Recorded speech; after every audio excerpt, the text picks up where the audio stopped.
That day I drove through the familiar streets of Queens, gripping the steering wheel so hard my knuckles turned white.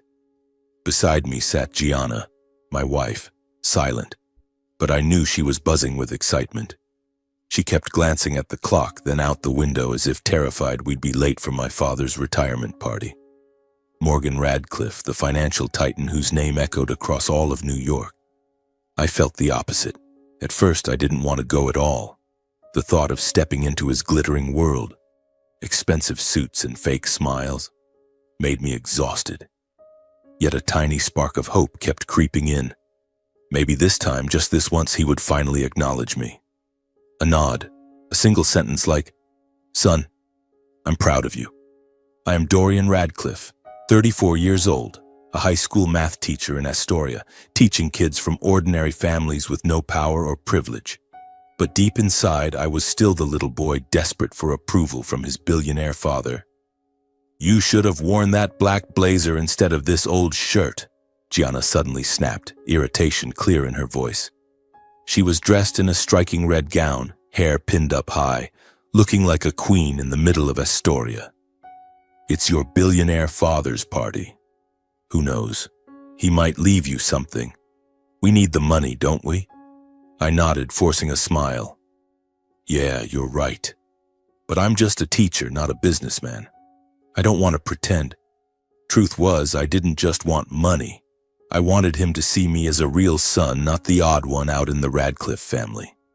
Radcliffe Group, the massive financial conglomerate he chaired, and Radcliffe Capital, the fund he founded, were his empire, not mine. I had chosen a different path, teaching, helping others. But why did it have to be so hard? We arrived at a luxurious Manhattan hotel where chandeliers sparkled like stars. I parked, took a deep breath, and took Gianna's hand as we walked into the ballroom. The atmosphere hit me instantly. Expensive perfume, loud laughter, impeccably tailored suits. Businessmen, politicians, the richest people in New York surrounded us, raising champagne glasses as if the world belonged to them. I felt completely out of place, like a fish thrown onto dry land. The moment we stepped in, I noticed the stares. They recognized me, Dorian Radcliffe, the billionaire's eldest son who chose a poor life. A middle-aged man in a gray suit looked me up and down and whispered to the person beside him, "That's the teacher son, right?" Dressed so plainly. The whispers spread like wildfire and heat rushed to my face. I felt awkward, unsure who to talk to. I tried smiling at a nearby group, but they turned away as if I were a stranger. Gianna squeezed my hand hard, not for comfort. She frowned, shot me a sideways glare, and hissed through clenched teeth, "You're embarrassing me, Dorian. You should have dressed better. Look at me. I tried so hard." Her words cut like a knife, but I swallowed the pain. I knew what she was hoping for, some inheritance, some money from my family, to improve our lives. But right then I just wanted to disappear. Then I saw her, Angie Radcliffe, my stepmother. She stood near the VIP group in a black gown glittering with diamonds, looking like the queen of the evening. She glanced at me with pure contempt, then gave a slight shake of her head as if my presence ruined the perfect family image. My heart tightened. I walked over, intending a polite greeting. "Hello, Mom. Gianna and I just arrived," I said softly. She curled her lip, didn't look at me, and said loudly enough for the whole group to hear, "Every family has one. Unsightly scar that won't go away." Her words stabbed straight into my chest. The people around her chuckled, and I stood frozen, feeling the ground collapse beneath me. Why did she always despise me so much? Suddenly the lights shifted to the stage and the entire room fell silent. My father, Morgan Radcliffe, appeared, his commanding presence as an investment titan making everyone hold their breath. Tall, silver-haired, eyes sharp as blades, he stepped up with a confident smile. My heart pounded. This was it, the moment I had been waiting for. Maybe he would mention me, even just a little. He began his speech, voice booming. "Today I retire, but the legacy of Radcliffe Group will live on. I am proud of my youngest son, Clay Radcliffe, the future of this empire. Clay has proven himself with successful deals and has taken Radcliffe Capital to new heights. The room erupted in applause. I swallowed hard, waiting. Then he glanced my way. Just a fleeting look, but dripping with mockery. However, some people are simply born unsuited to family tradition. A school teacher. What can he possibly contribute to the world of finance? The ballroom burst into laughter, the sound cut like knives echoing everywhere. Several guests turned toward me, phones raised, live streaming the reaction of the disgraced son. I stood stunned, face burning, head bowed, unable to meet anyone's eyes. Humiliation spread through my body like wildfire. Beside me, Gianna dug her nails painfully into my hand. I didn't know if she was angry or what, but it only made the pain worse. He continued, voice cold and firm. The entire investment fund, the chairmanship, shares, and control will go to Clay, my youngest son, the one I believe truly deserves to carry on the Radcliffe tradition, not someone who teaches for a living and worries about his next meal. The applause thundered even louder. Clay smiled triumphantly, shaking hands, accepting congratulations. His eyes flicked toward me, full of contempt, as if I were the ultimate loser. I stood frozen, chest crushed by an invisible vice. My whole body went numb. My father had never once considered me an option, not even for a second. A cold emptiness spread through me, choking my breath. That was the moment the tiny hope I had carried for years shattered completely. I turned to Gianna, searching for any comfort, but she yanked her hand away, turned her back, face red with shame. Morgan looked straight at me, voice like steel. "Dorian, son, if you have any self-respect left, get out of this party. This is no place for someone who brings no value to this family." His direct dismissal sent ripples through the room. People whispered and pointed. Gianna immediately stepped back from me, as if cutting all ties. Then she shouted, "I was so stupid to marry a worthless man like you." With that, she spun around and walked away, leaving me standing alone under stares of pity, mockery, and curiosity. I couldn't stay another second. I walked silently out of the ballroom, each step heavy as if my shoes were made of lead. My heart was in pieces. It felt like the entire world had turned its back on me. The New York night was bitterly cold, wind slicing through my skin, but my chest was even colder. For the first time, I truly understood that I had never belonged to the Radcliffe family. I staggered to the parking lot, hands trembling as I fumbled for the keys in my pocket. The noise from the party still spilled out, laughter, applause, mocking me one last time. I got in the car, started the engine, and just drove. No destination in mind.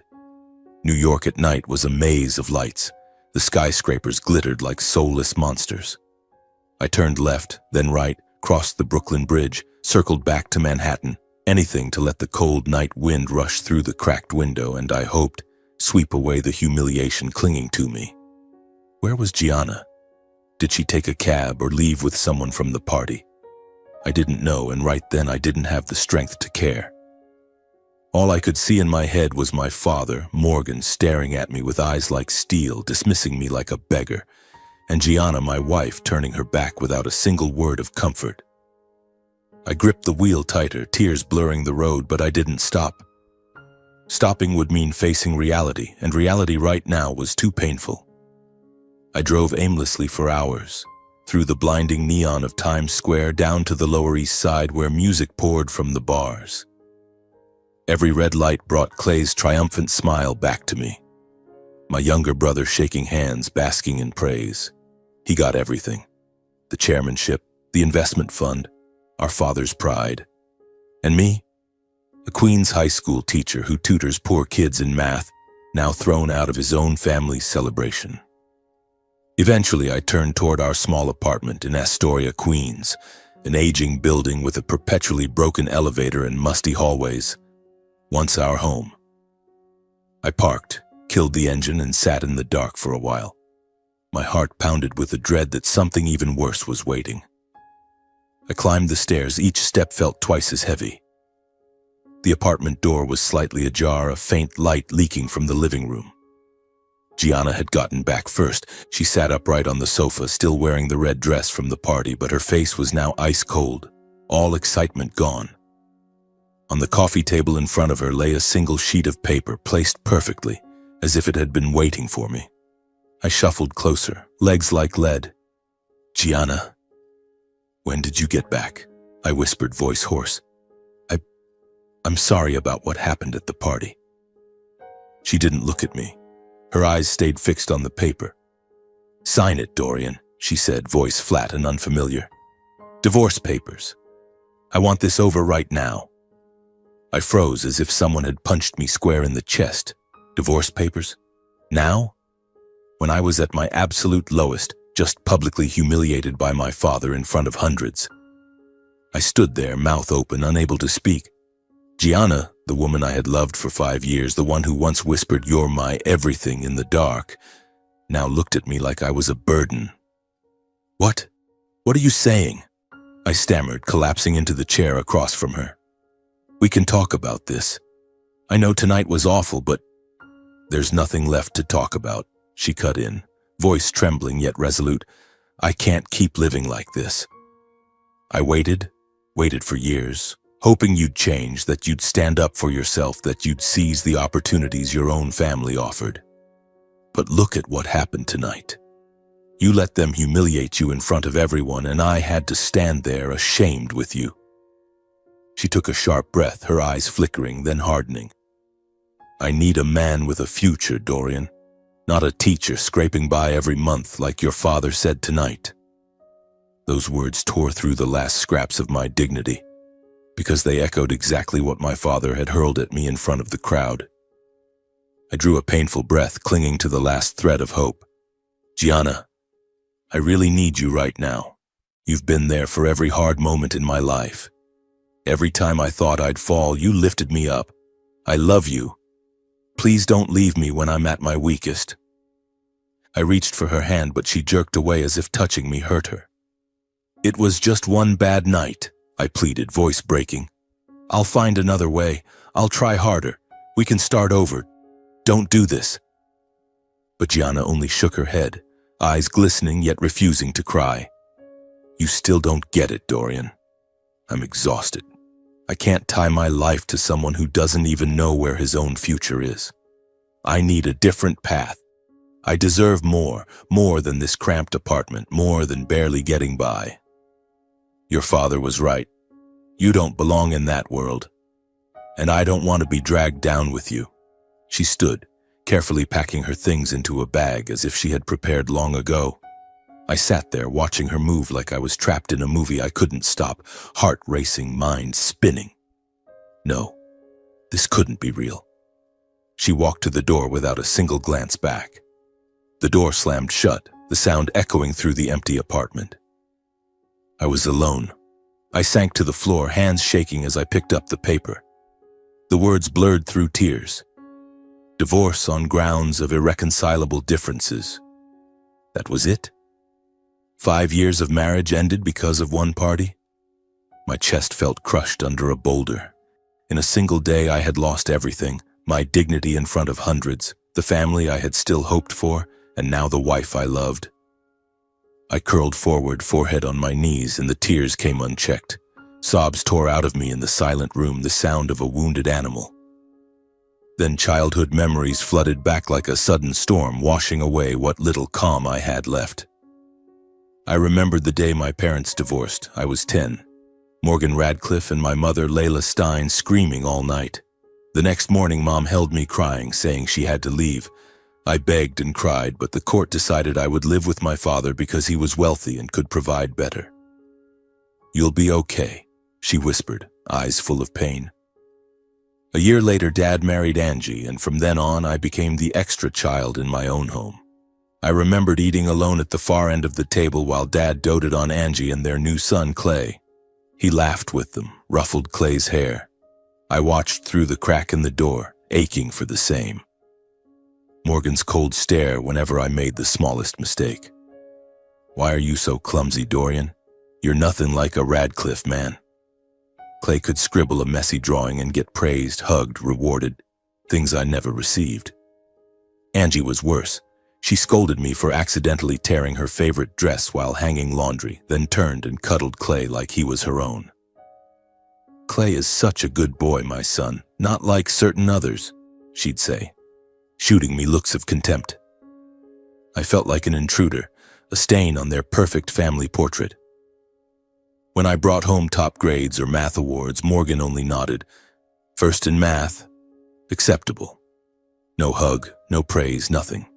Clay won a single soccer game and the whole house cheered, bought him a new bike, took him on vacation. I tried harder, studied day and night, but the gap only grew. When I chose teaching after college, Morgan exploded. "You're a failure, Dorian. A disgrace to this family. Radcliffe men build empires. They don't teach brats for pennies." He screamed in my face, and from that day, the distance became a chasm. I moved out, made my own life in Queens, thinking time would heal it. It only deepened the wound.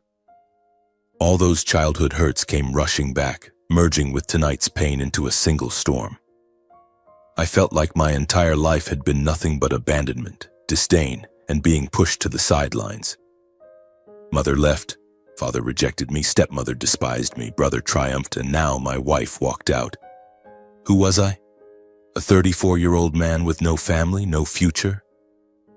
I sat in the dark for hours, streetlight casting long shadows through the window. I didn't eat, didn't drink, just stared at the divorce paper. I realized I had nothing left to lose and no one left to lean on. No father, no wife, no brother. Just me, in the vastness of New York. The New York night stretched endlessly, yellow lights streaking across wet pavement, while inside me everything was hollow and numb. I felt as though I had just lost it all. Family, love, and the part of myself I once believed was solid. Only cold emptiness remained, swallowing every sigh in a city that never sleeps. That entire night I tossed and turned, unable to sleep. Every time I closed my eyes, childhood memories surged up, blending with the fresh pain of the present. I remembered those lonely evenings in the Radcliffe mansion while my father was busy with Angie and Clay, leaving me alone with a plate of cold food. But now the hurt was even greater because I had lost Gianna too. She had been my last anchor, the one person I thought would stay no matter how the world turned against me. I sat up, turned on the light, and stared at the divorce paper again. Divorce due to irreconcilable differences. Just a few words, yet they pierced straight through my heart. I wanted to call her, to beg, but the phone lay silent on the table and I knew it would do no good. Loneliness wrapped around me like a vice, making every breath difficult. I paced the tiny apartment, hands clutching my head, trying to chase away the images. But they kept coming back, clearer and sharper, until my skull felt ready to explode. When dawn finally crept through the thin curtains, casting weak streaks of light across the floor, I knew I couldn't go on like this. The empty apartment was suffocating. No sound of Gianna's laughter, no smell of morning coffee. Only a dead silence. I had to get out. Had to do something or I would collapse completely. And then the thought of my mother, Layla Stein, flashed like a lighthouse in the darkness. She was the only one left, the woman who had always loved me with everything she had, even though her own life after the divorce had been full of hardship. I had never told her the full extent of what happened in the Radcliffe house, afraid it would worry her. But now I needed her more than ever. I needed a warm embrace, a sincere word of encouragement. I threw on clothes without bothering to shave or comb my hair, grabbed my keys and left. Outside, the early Queens air was crisp and cool, carrying the faint smell of toasted bread from the corner cafe. I started the car and drove out of Astoria, a fragile thread of hope pulling me forward. On the way through the crowded streets, I tried to focus on driving, but memories of childhood with my mother flooded in, washing away at least some of the pain like a warm current. Even as an adult, busy with teaching and married life with Gianna, I had visited her regularly, at least twice a month.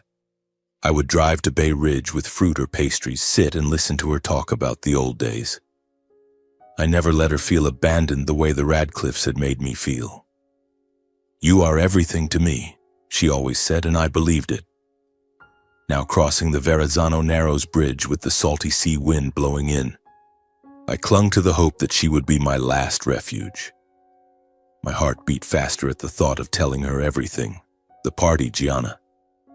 Could she bear it? But I had no other choice. Lost in thought, I realized I was almost there. Bay Ridge was peaceful, red brick houses, leafy trees, so different from Queens' noise. I parked in front of my mother's small bungalow with its modest front garden. And there she was, Layla Stein, bent over pruning her rose bushes, her hair much grayer than the last time I saw her. She wore an old apron, garden shears in hand, looking simple yet full of life.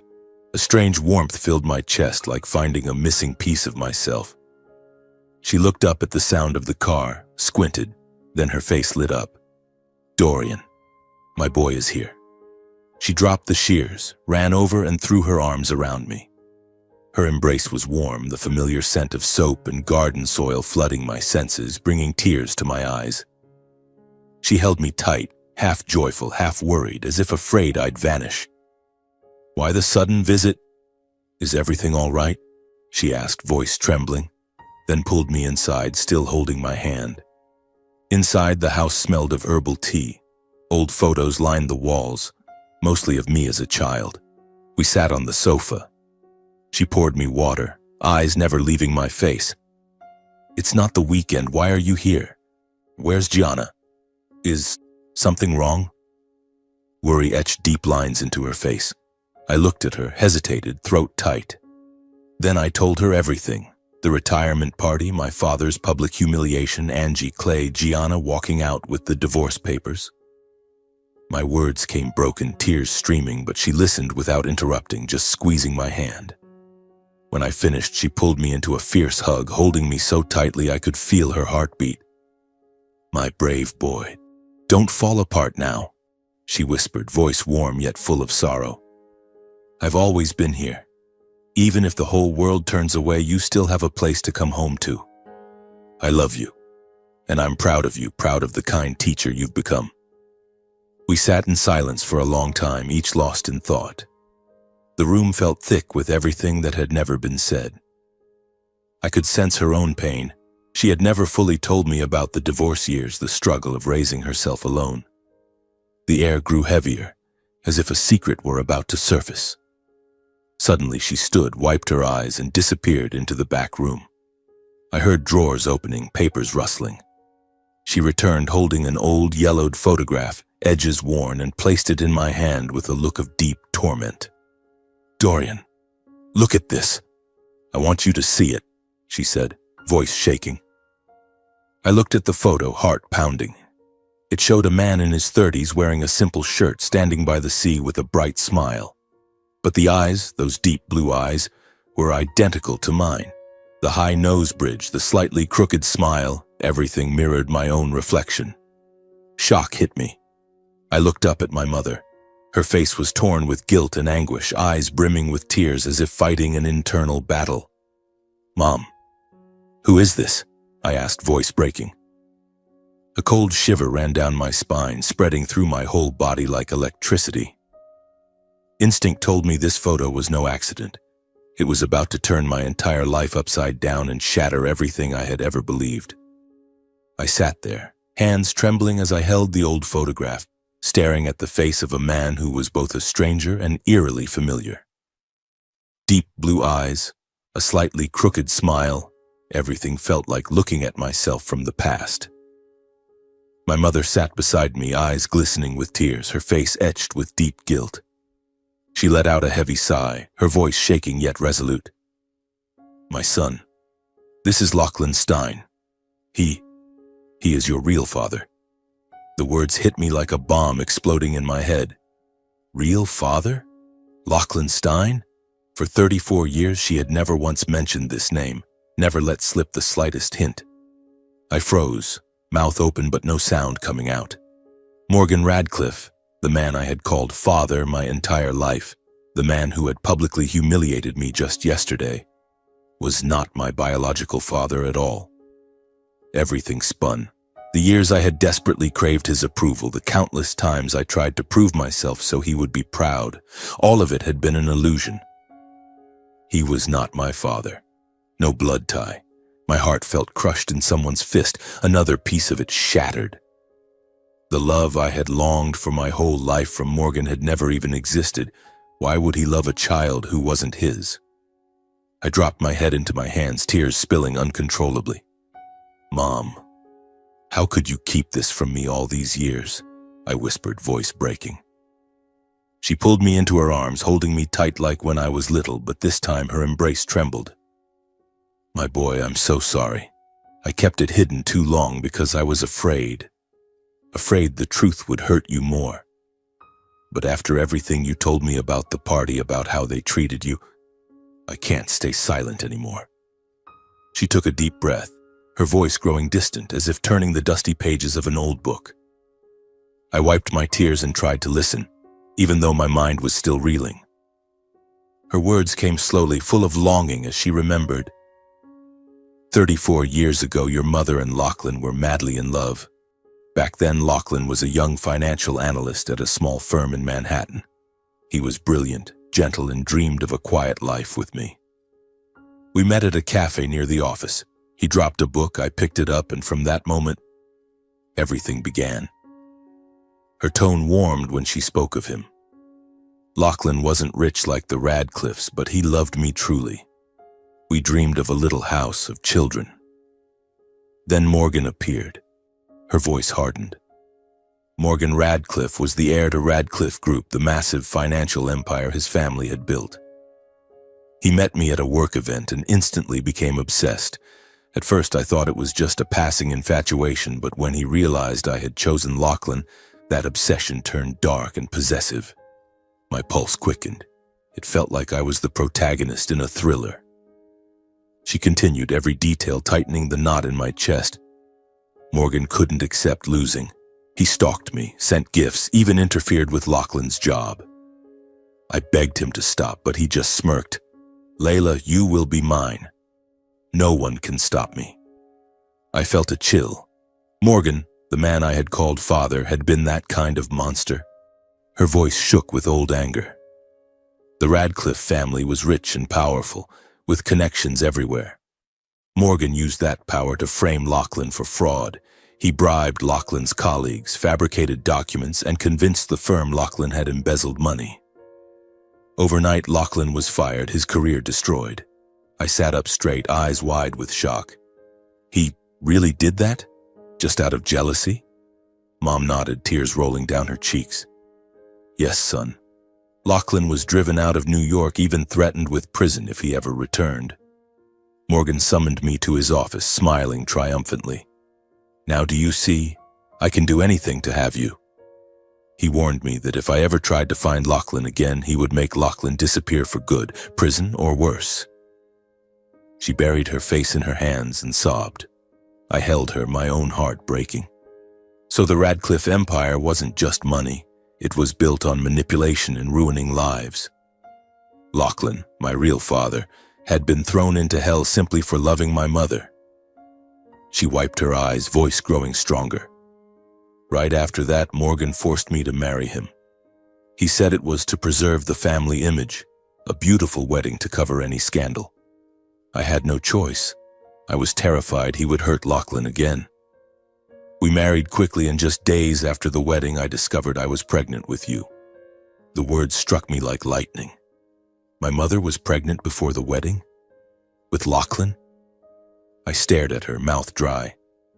So, I'm Lachlan's son, not Morgan's? She nodded, eyes full of sorrow. Yes, I kept the truth hidden and suffered alone. I gave birth to you under the Radcliffe roof. Lavish parties, judging eyes. But I never told Morgan. He believed you were his, and I let him believe it to protect you, to protect Lachlan. I pictured it, my mother pregnant, alone in that cold mansion, carrying a secret behind those walls. She spoke of raising me. I tried to love you with all my heart, but Morgan changed over time. He grew consumed by work, and as you grew, he saw you weren't a Radcliffe man. You didn't care for finance, you loved books and teaching. I watched him grow colder, but I thought he would come around. Then came the most painful part. When you were 10, Morgan had an affair with Angie. He wanted a divorce to marry her, and to legitimize the new marriage, he fought for custody of you, claiming he could provide a better life. Big house, elite schools. I fought, but the courts favored him because of his money and influence. I remembered that day clearly. Mom crying, holding me tight outside the courthouse. Mom, why didn't you ever tell me? Why did you let me stay with them? My voice shook with hurt and blame. She bowed her head. I left the Radcliffe house carrying the pain of losing both my love and my child. I wanted you to have everything, money, education, so I stayed silent, thinking Morgan would give you a better future. I never imagined you would suffer their coldness, contempt, and cruel favoritism all those years. She broke into sobs, clinging to me. I'm sorry, my son. I thought silence would protect you, but instead I let you walk into hell. I sat silent, stunned by the truth. Everything rushed back. The lonely dinners, Morgan's icy stares, the endless favoritism toward Clay, the public humiliation at the party. It all made sense now because I was never his son. I pitied my mother. She had sacrificed everything, endured alone for 34 years, lost the man she loved, lost her freedom. Yet I also resented her for not warning me, for not pulling me out of that hell sooner. Mom, I don't know what to say. I feel so sorry for you, but why did you let me grow up inside that lie? My voice cracked, tears falling again. The past crashed over me like a suffocating wave. My life hadn't been destroyed by just one party. It had been shaped by a secret buried for 34 years. I held my mother tight as the world turned upside down. Where was Lachlan, my real father, now? And Morgan, the man who had stolen everything? How would he pay? My head spun, but inside the pain, a spark of vengeance began to flicker. I sat there, stunned, clutching the old photograph so tightly the edges crumpled. My mother looked at me with red-rimmed eyes, then placed a hand on my shoulder. Gentle but firm. Dorian, my son, you have to find him. Find Lachlan, your real father. Only he can help you stand again, help you take back what is truly yours. Her words jolted me out of my daze. Find my real father, now, after all these years? My heart pounded with a mix of excitement and fear. I looked up, voice trembling. Mom, where is he? How do I even find him? And what if he doesn't want to see me? Mom sighed deeply, sat beside me and stroked my hair as she had when I was a child, her hand shaking. She spoke slowly, voice full of sorrow, like opening a painful diary. After Radcliffe Group destroyed Lachlan, fired him, drove him out of New York, I lost all contact. I lived every day in fear, Dorian. Terrified that Morgan would hurt Lachlan again if he found out we were still searching for each other. Morgan had power, money, connections. He could hire people to watch us, do anything. I didn't dare write or call. Every night I lay awake wondering where Lachlan was out there, fighting alone. I pictured it. My mother alone in her little Bay Ridge house, staring out the window into the dark, tears falling silently from longing and terror. Her voice broke. Lachlan left New York in the middle of the night with nothing but a few clothes and his savings. He called me one last time from a payphone, panicked. Layla, I have to go, but I'll come back when it's safe. I begged him to stay, but he said he couldn't. Morgan had threatened worse charges, permanent prison. After that, nothing. I lived like a ghost, pretending to be happy in my marriage to Morgan while my heart was shattered. The living room suddenly felt heavier, the wind outside the window sounding like whispers from the past. I took her hand, feeling her warmth chase away some of the cold inside me. Then she continued, and the story grew even more dramatic. 2 years after you were born, I received one single letter from Lachlan. It came from Boston.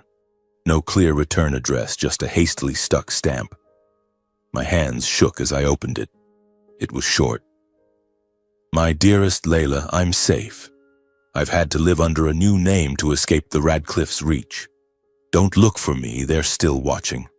I will love you forever. That was all. She had cried all night after reading it, then hid it deep in a drawer and never replied. She was terrified that any contact would put Lachlan in danger. Morgan could discover it, hire detectives, and she wanted me completely safe.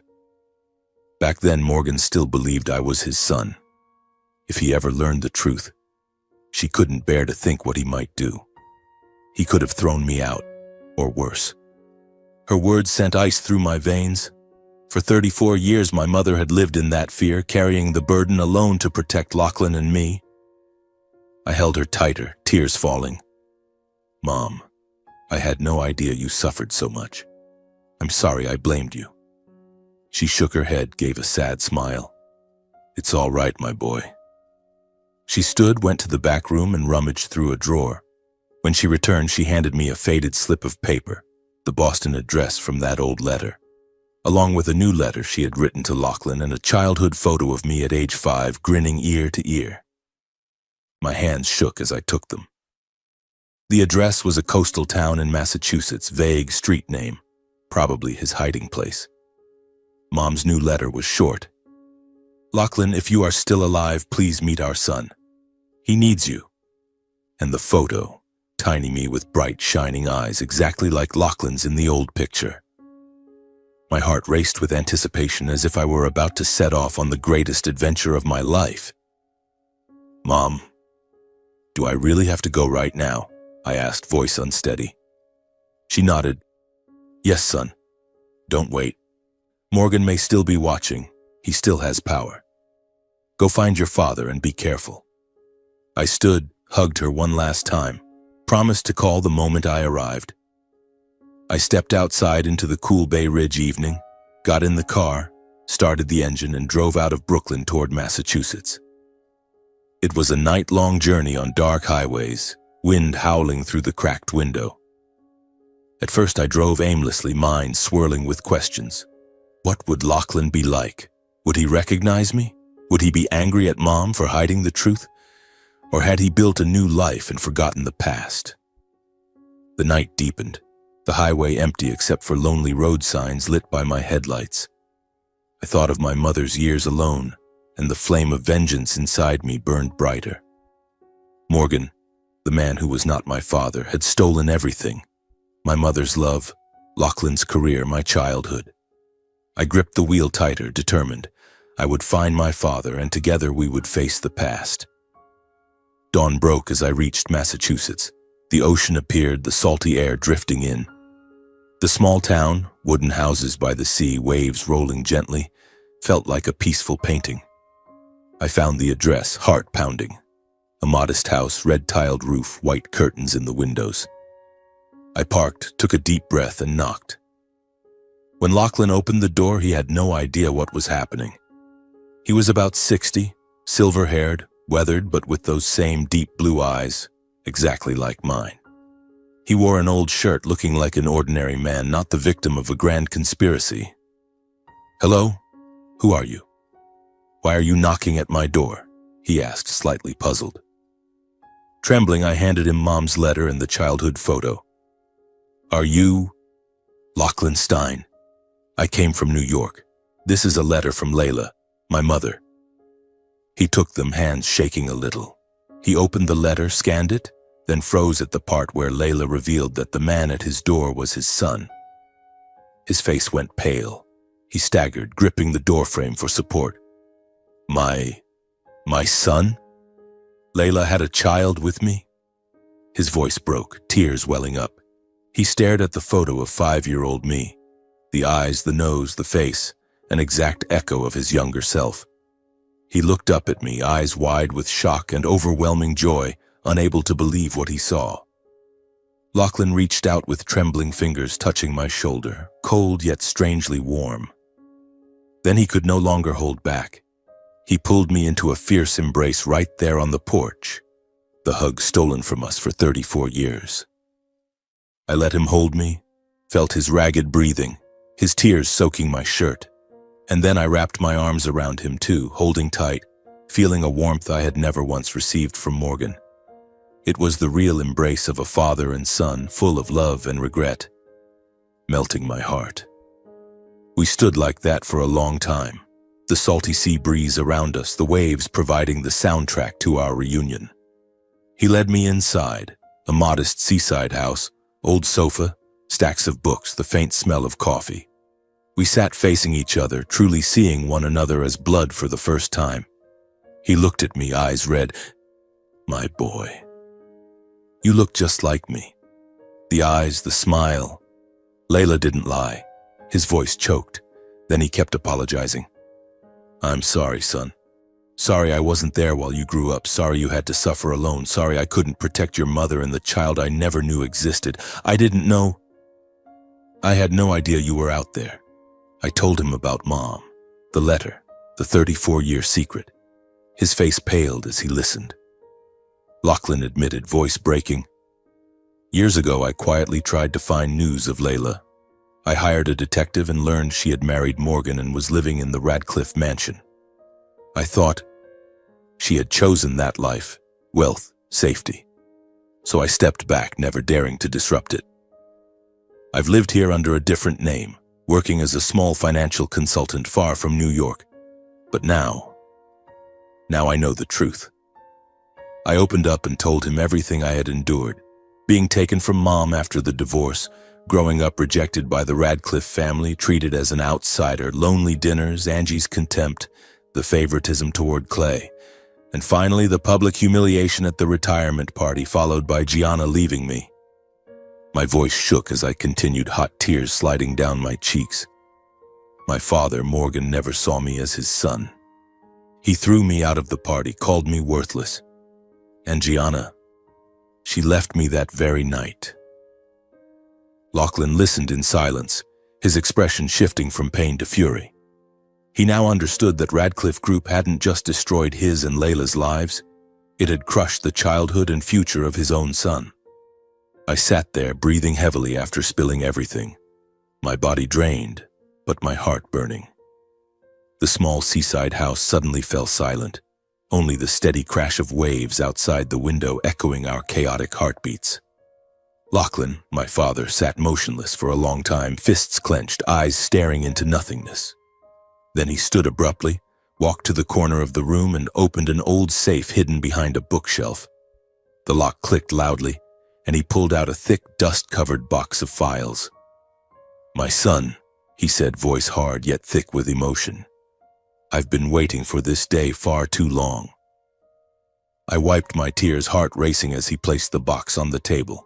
He opened it, revealing stacks of documents. Financial reports, meeting minutes, yellowed photocopies. This is the evidence of what Morgan and the Radcliffe family did all those years ago, he explained, flipping through pages with the precision of a seasoned financial expert. They manipulated stock prices, falsified profit reports to inflate values, then dumped the shares for massive profits.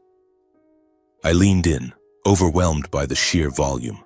Numbers, charts, names, an entire web of crimes spun by Morgan.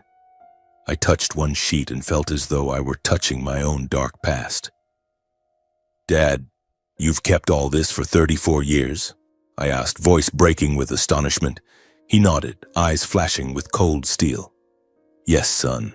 For 34 years I quietly preserved everything, because I knew the truth had to be revealed one day. I lived here under a different name, working as an underground financial consultant for small clients, but I never forgot. Every night I reviewed these files, waiting for the moment. And now that moment has come, because of you. His words sent a shiver through me. I felt like I was standing on the brink of a great battle. He was no broken victim. He was a strategist who had prepared meticulously for revenge. Yet he paused, voice serious. However, these old records alone aren't enough to destroy Radcliffe Group today. 34 years have passed. They may have erased every trace, or courts could dismiss it as statute barred. We need fresh evidence of current crimes to corner Morgan and Angie completely. Something they cannot deny. My heart pounded. It felt like stepping into a spy thriller. So what do we do now? I asked, voice trembling yet filled with resolve. Lachlan gave a faint, icy smile, the smile of a man who had long known the answer. With decades of experience as a shadow financial consultant, having saved countless businesses from similar dirty tricks, he didn't hesitate. He immediately called a private investigation team he had trusted for years. They're the ones who helped me rebuild my life after I fled New York, he said, dialing. I listened to the conversation, short, coded like a real operative. Tail Morgan and Angie. Focus on finances, irregular transactions. I need ironclad proof. Call over, he turned to me. They start tonight. These people are the best. They know how to move in the dark. The following days were pure tension. We stayed in the seaside house waiting for updates, but we didn't sit idle. I called Mom, gave her a brief account of the reunion. She cried with joy, voice shaking. My boy, I knew Lachlan would be there for you. Dad and I talked through the nights, filling in the missing pieces of our lives. The investigators began shadowing Morgan and Angie, zeroing in on the cracks that could bring the whole empire down. Bank accounts, real estate deals, fund reports. I pictured them, silent shadows in New York, watching from afar, slipping into data without a trace. Every day Dad received encrypted updates, and I sat beside him, heart swinging between dread and exhilaration. Only 3 days later, faster than I thought possible, they uncovered 2 major violations. Dad received the encrypted report, and we sat at the table to open it. Look at this, son, he said, pointing at the screen. Morgan has been embezzling investor money, millions of dollars, to buy personal real estate. Villas in the Hamptons, Manhattan penthouses, all paid from Radcliffe Capital funds. I read carefully, stunned by the evidence. Transfer receipts, forged contracts, even photos of Morgan signing the papers. Dad continued, voice dripping with contempt. And Angie has been hiding massive losses on an investment project, hundreds of millions, by shifting the losses to other funds, keeping Radcliffe Capital's public image spotless. If this leaks, shareholders will revolt and the market will crash. I sat silent, pulse racing with excitement. These weren't just documents, they were weapons, enough to topple the empire Morgan had built. Dad professionally divided the evidence into 3 groups. 1. Old records proving Morgan's past crimes, stock manipulation framing Lachlan. 2. Fresh proof of current embezzlement and fraud, every transaction, every name. 3. An internal attack strategy timed for their most vulnerable moment, the upcoming annual shareholders' meeting. I watched quietly, filled with awe and disbelief. My real father, the man I once thought was only a shadow in a photo, was a mastermind, prepared like a grand strategist. Dad, I never imagined you had all this ready, I whispered, voice full of admiration.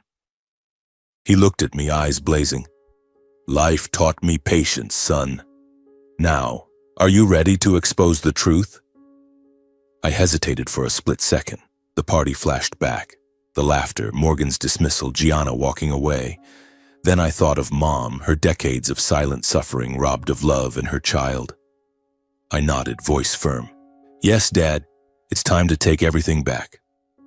Lachlan smiled faintly, the first real smile since the story began. In his son's eyes, he now saw not just pain, but strength. That smile warmed my heart like nothing ever had from Morgan. Father and son immediately began planning. We sat around the old wooden table, papers spread out, sketching diagrams on scrap paper. First target is Morgan, Dad said, pointing at the files. We hit him with the embezzlement evidence and watch him panic. I nodded and added, and Angie, the heir. Exposing her cover-up of the losses will turn the shareholders against her. We quickly agreed on timing. Strike right before the annual shareholders meeting when Radcliffe Group would be most vulnerable. Night fell. The seaside house glowed like a secret war room. The waves outside beat like the rhythm of revenge. Dad pored over the old documents, turning pages with intense focus, murmuring analyses of the numbers. I studied the new reports, embezzlement trails, forged transactions, trying to absorb it all despite my background as a simple teacher. We were no longer victims. We were the storm coming for them. After days of meticulous preparation, we had perfected every file and piece of evidence. The night before the strike, I couldn't sleep. I lay on the sofa, listening to the waves and the rustle of Dad turning pages at the table. The retirement party kept flashing back, the roaring laughter of the crowd, Angie's contemptuous stare, Morgan's blunt dismissal, and Gianna turning her back, leaving me alone. That humiliation now burned like fire in my chest. They will pay, I whispered into the darkness. The next morning, we were ready. Dad sent the entire package, money laundering proof and current violations by Morgan and Angie, to federal investigators through a secure anonymous proxy set up by the investigation team. No one will ever trace this back, he said, hitting send with a cold smile. I stood beside him, heart pounding, feeling like we were lighting the fuse on a bomb. At the same time, the private investigators leaked an anonymous summary of the violations to a major financial outlet, the Wall Street Journal. We chose them for their credibility. One article from the journal spreads like a virus before Radcliffe Group can silence it. The summary was short but razor sharp, detailed embezzlement, fraud, and a history of manipulation, all wrapped in a few pages with irrefutable evidence. They won't have time to react, son, Dad whispered, eyes gleaming. We waited, the air in the house heavy as before a storm. I paced, constantly checking my phone, nerves on edge. Would the plan work? Would Morgan suspect anything? The next morning, the markets convulsed exactly as we had predicted. I opened my laptop, scrolled through financial news sites, and my heart leapt at the first headline. Money laundering and embezzlement allegations rock Radcliffe Group. Morgan Radcliffe faces massive scandal. Dozens of articles spelled it out.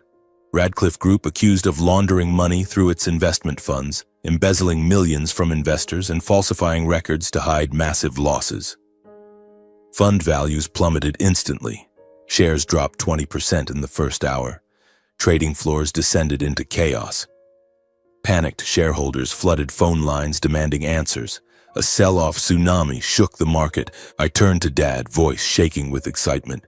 Dad, it's happening. We did it. He nodded, eyes still glued to the screen, but the corner of his mouth lifted, a rare victory smile. In New York, Morgan immediately called an emergency board meeting at Radcliffe Group headquarters. I could picture it, him at the head of the table, face red with rage, shouting into phones at lawyers. But relentless calls from the FBI and SEC, from private counsel, from major investors overwhelmed him. He couldn't control the flood. Clay, my smug younger brother from the party, was flustered, frantically denying everything to staff.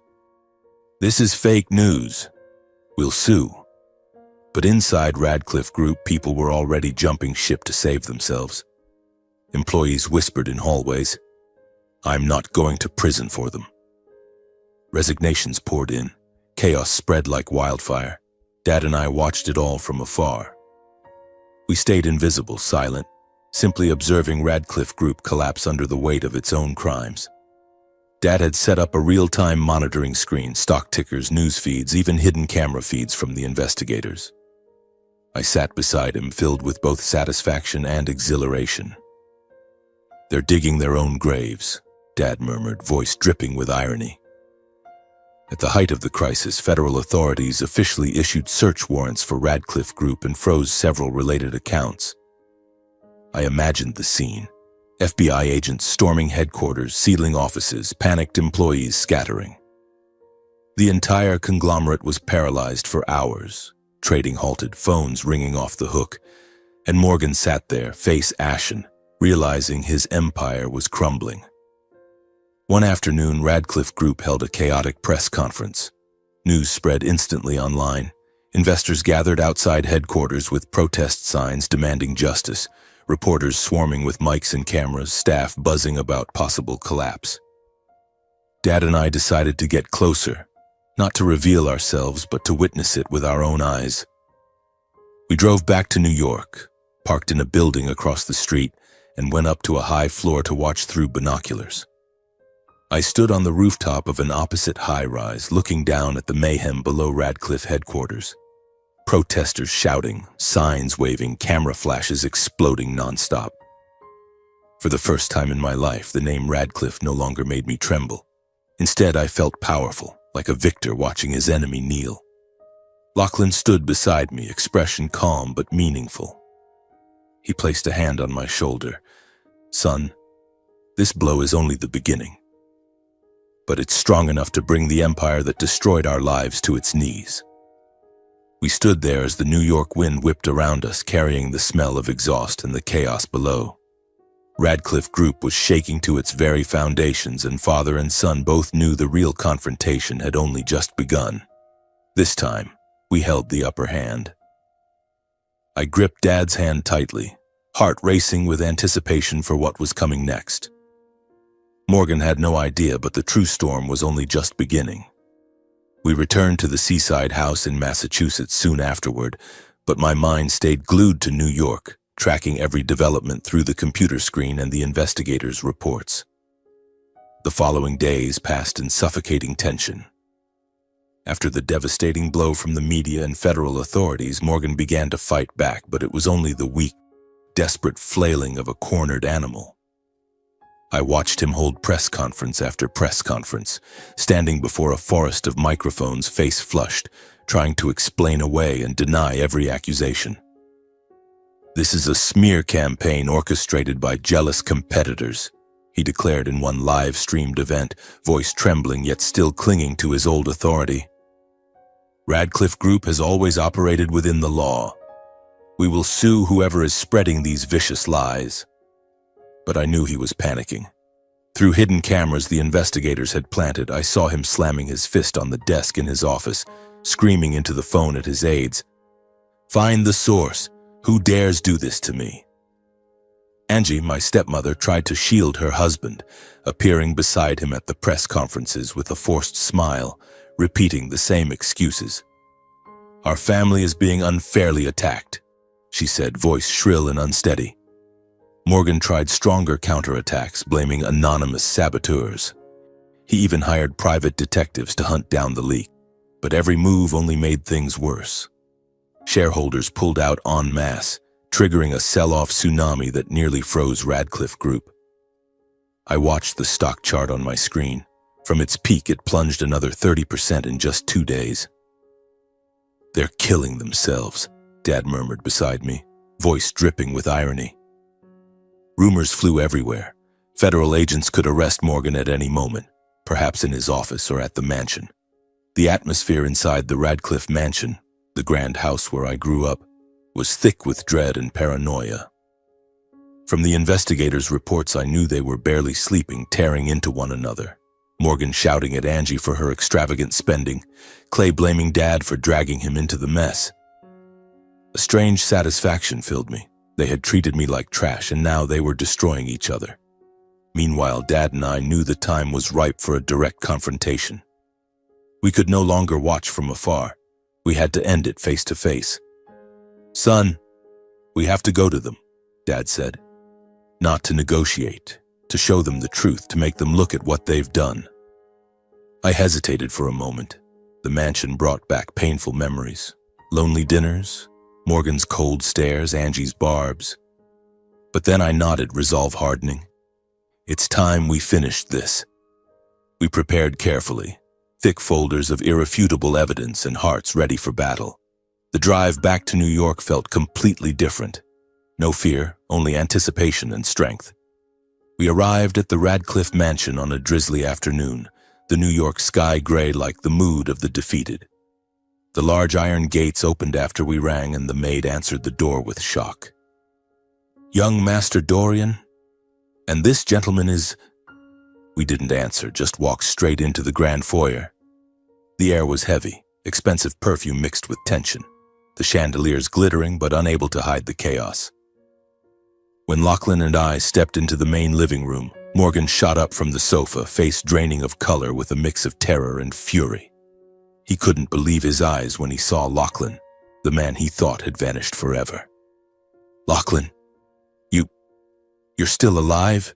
His voice cracked, hands shaking around his glass. Morgan immediately lashed out at Lachlan, trying to mask fear with his usual arrogance. "You're the loser from all those years ago. What are you doing back here? Radcliffe Group will crush you again." But his voice wavered. The old authority was gone. Angie scowled instantly, rising with her familiar contempt, looking at me like a stain. "Dorian, you dare show up while this house is in crisis? You and this stranger, what do you want? I told you you're the scar on this family." She hurled the same insults she had used for decades, voice venomous and shrill. Clay stood in the corner, arms crossed, glaring coldly and sneering, still not grasping the full picture but instantly attacking.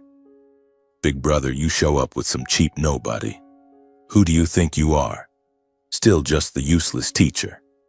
I didn't respond immediately. Calmly, I placed the thick folder on the polished wooden table. The thud sounded like a declaration of war. My heart raced, but I no longer trembled. The truth and my father stood with me. I spoke first, voice steady, laying out the entire truth from beginning to end. Morgan's frame-up of Lachlan 34 years ago, false fraud charges driving him out of New York, to the current money laundering at Radcliffe Group, embezzlement from investment funds and concealment of massive losses. Morgan turned crimson with rage, shouting that I had been brainwashed by an outsider to destroy the family. You've been manipulated by him, that worthless Lachlan. He's still the same failure, back for revenge. He blamed Lachlan entirely, voice rising to hide his panic. Angie pointed at me, mocking that a mere high school teacher knew nothing about finance and had no right to judge Radcliffe Group. She called me the family's blemish, voice shaking. You never belonged here, Dorian. Get out of my house. Clay roared, furious that I dared challenge the legitimate heir, jabbing a finger in my face. You're just jealous. All of this is fabricated. I'll prove you're making it up to ruin our family. I stood unmoved by their outbursts, initial nerves now transformed into strength. I continued laying out the evidence. Money laundering trails, offshore reports, forged documents used to frame Lachlan, all neatly organized, undeniable. I spread them across the table. Transfer receipts, internal emails, photos of transactions, everything the investigators had gathered. This isn't just talk, I said calmly. The Radcliffe family exploded. Morgan slammed the table, denying everything. Forgeries. All fake. You fabricated them. I'll sue you. Angie trembling and accusing me of madness.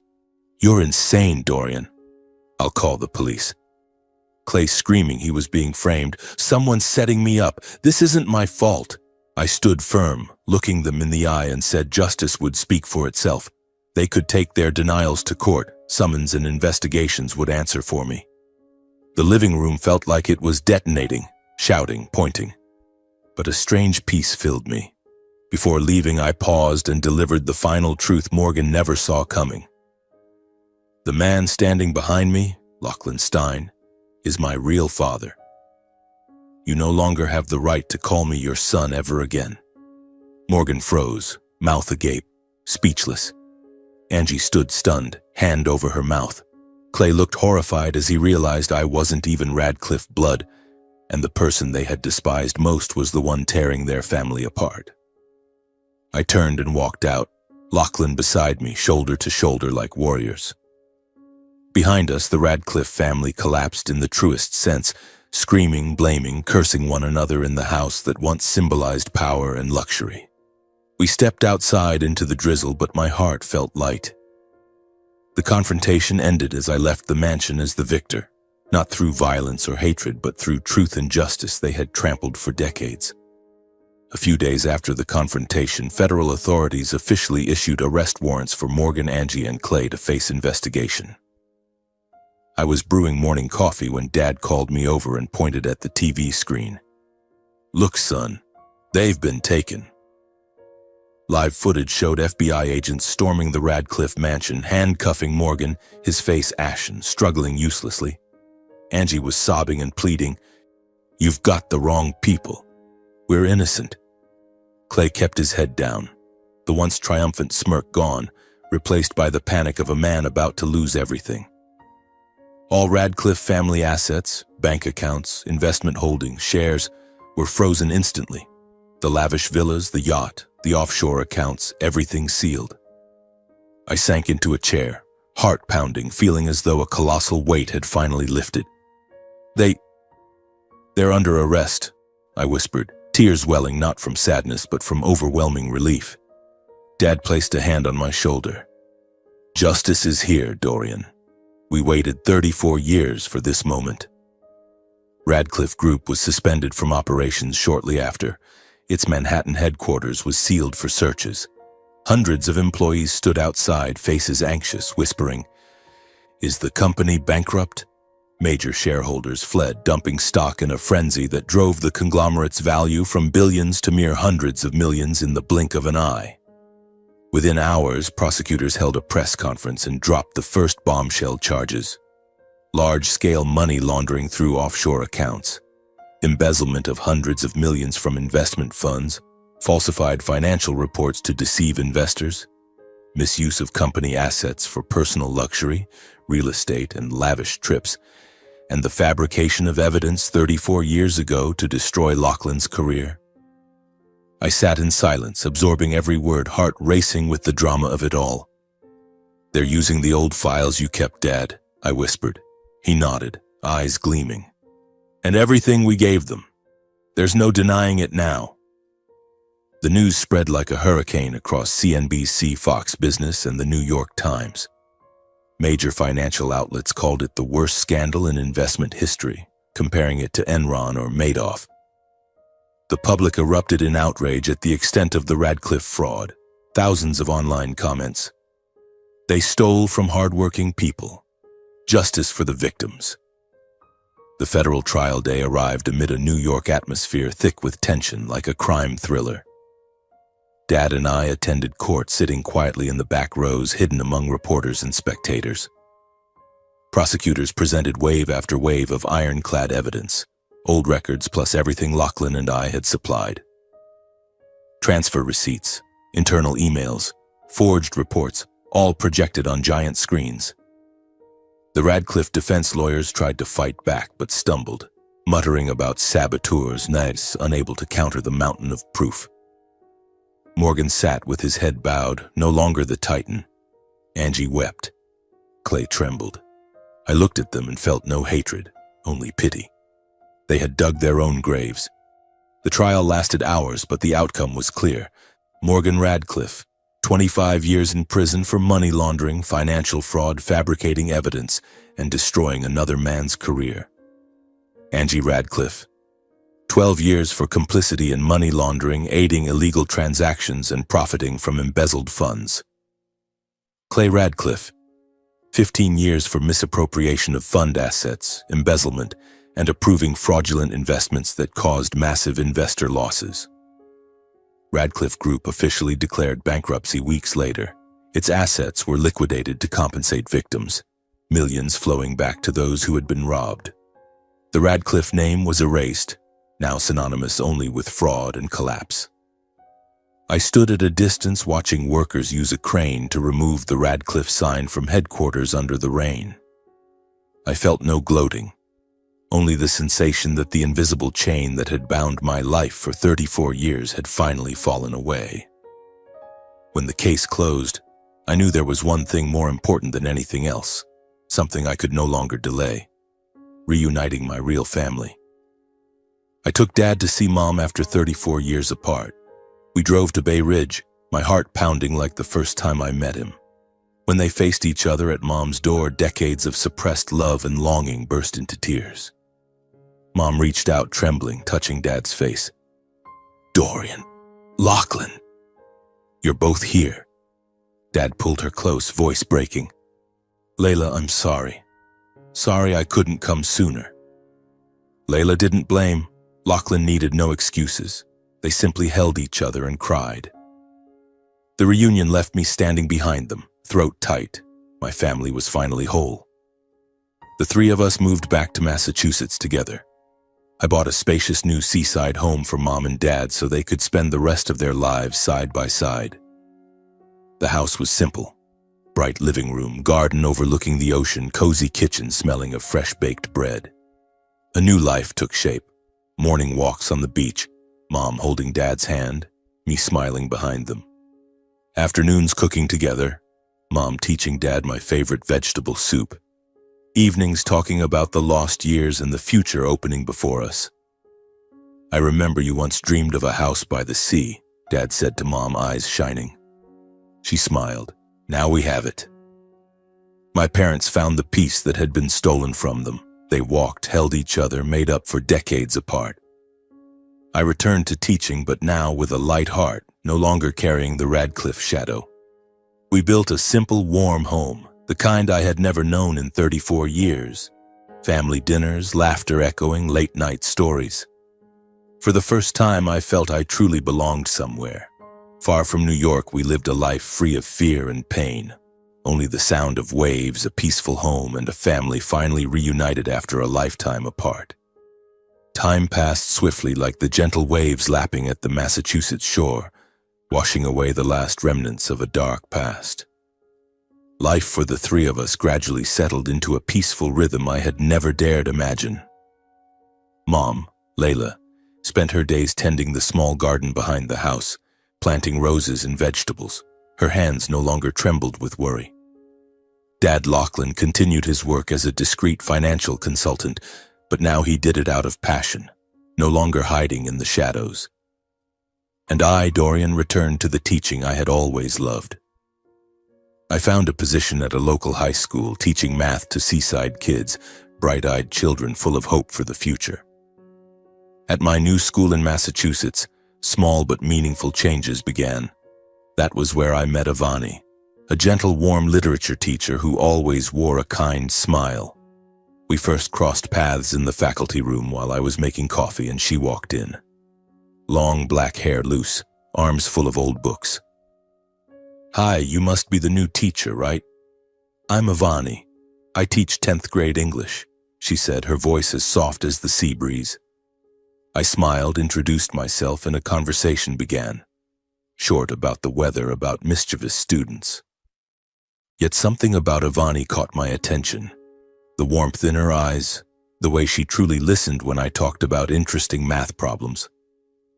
Brief chats in the faculty room slowly turned into coffee after classes.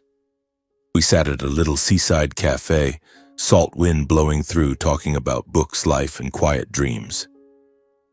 "What do you love about teaching?" she asked once, eyes sparkling. "I love helping kids see they can change their own lives," I answered, and she nodded as if she understood everything in my heart. From that quiet connection, love grew naturally, like breathing. No rush, no drama, just simple moments that made my heart move. Avani admired my strength and kindness. She told me once as we walked the beach at sunset that through the stories I shared, she saw a man who had endured so much yet kept a gentle heart. "You're like a lighthouse," she said. "No matter the storm, you still stand." And in Avani I found the peace I had never known. Her gentleness soothed the scars inside me, made me forget the lonely nights in Queens, the public humiliation at the party. We spent time together. Seaside picnics, old movie nights at home, clumsy cooking sessions that left us laughing until we cried. The love came softly but solidly, like the foundation of a new home. Then one day, as we sat by the shore with the sun setting crimson, I knelt and took her hand. "Avani, you are the peace I've searched for my whole life. Will you marry me?" My voice shook with nerves. She cried, threw her arms around me. "Yes, Dorian. Yes." In that moment, life felt perfect. My parents, Lachlan and Layla, watched us quietly with the simple joy of people who had finally found their home again. They had heard about Avani through my stories and already loved her like a daughter. Mom taught her how to make my favorite vegetable soup. Dad shared books with her. "That girl brings light to you," Mom whispered once, eyes shining. On the day of my wedding, my parents decided to remarry as well, closing 34 years of separation and opening a new chapter for both generations. It was a small seaside ceremony under warm sunlight and the gentle sound of waves. Nothing lavish like the old Radcliffe parties, only us, our real family, and a few close friends from school. Avani wore a simple white dress, hair flowing, beautiful as a sea nymph. I held her hands, heart full, as we spoke our vows. Beside us, Dad and Mom stood hand in hand, eyes glistening, repeating the vows they had made decades ago, voices trembling with emotion. Two couples stepped toward the future together amid waves and sunlight. I squeezed Avani's hand. Lachlan held Layla's as if he would never let go again. In that moment, I felt my life had come full circle, from pain to happiness, from loneliness to reunion.